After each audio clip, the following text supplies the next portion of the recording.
Yahya bin Sa'id Al-Qattan dilahirkan pada awal tahun 120 Ada yang menyebutkan 127 adalah seorang ulama dari kalangan tabi'in.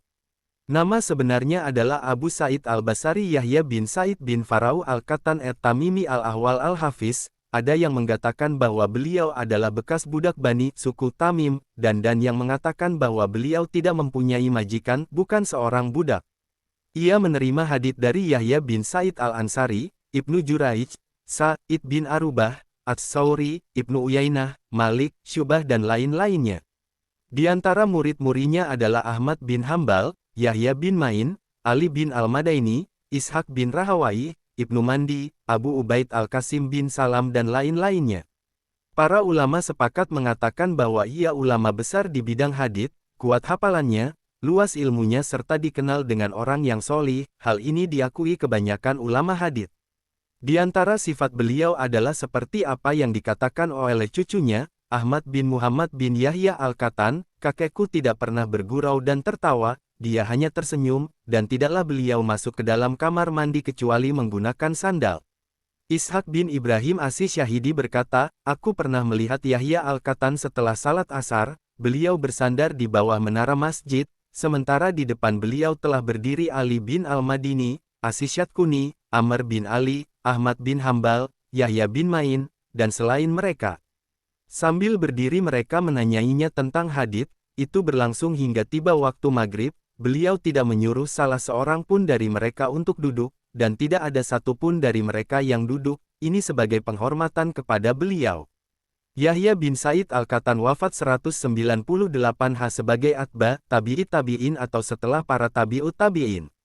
Diriwayatkan dari Abdullah bin Ahmad bin Hambal, ia berkata, Yahya Al-Qattan telah meriwayatkan hadits kepadaku, sungguh kedua mataku belum pernah melihat orang sepertinya.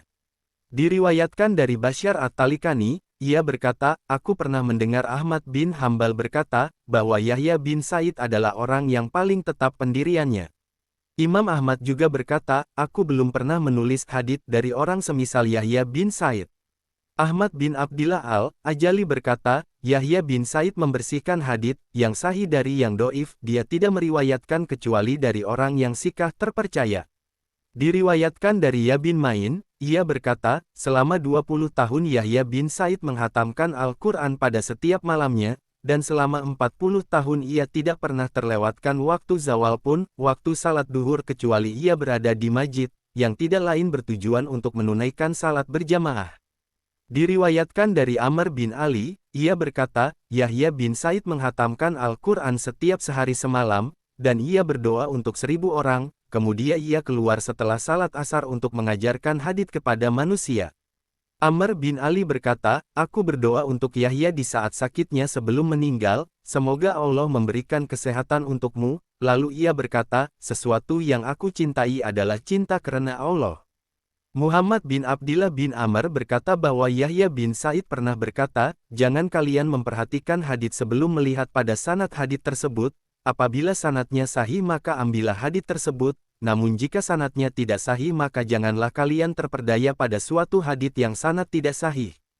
Syaza bin Yahya mengatakan bahwa Yahya bin Sa'id Al-Qattan berkata, demi Allah yang tidak ada Tuhan selain dia, barang siapa yang mengira dialah Allah yang Maha Esa, adalah makhluk maka orang tersebut adalah zindik. Beliau wafat pada tahun 198 Az-Zahabi berkata, para ulama berkata bahwa Yahya bin Sa'id meninggal pada bulan Safar tahun 198 Terpaut 4 bulan lebih dari meninggalnya Ibnu Mahdi dan Sufyan bin Uyainah.